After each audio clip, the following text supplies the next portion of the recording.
सर्व सुख मुख आवडीने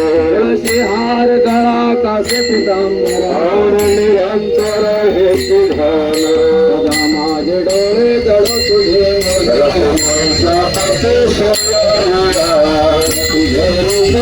तुझे मज प्रेम सर्व काल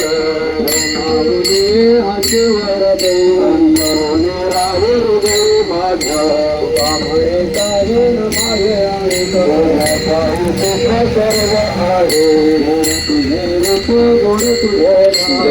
मज प्रेम सर्व काल आवडे हे रूप गुण रे जन सुखावणे आता दृष्टी पुढे ऐकते तुला तुझे पाहे पांडुरंगा चावले मन लागली ते गो जीवन सोडी ऐसे झाले कामणे आम्ही मागावी लढवा आले माय बापा आता दृष्टी पुढे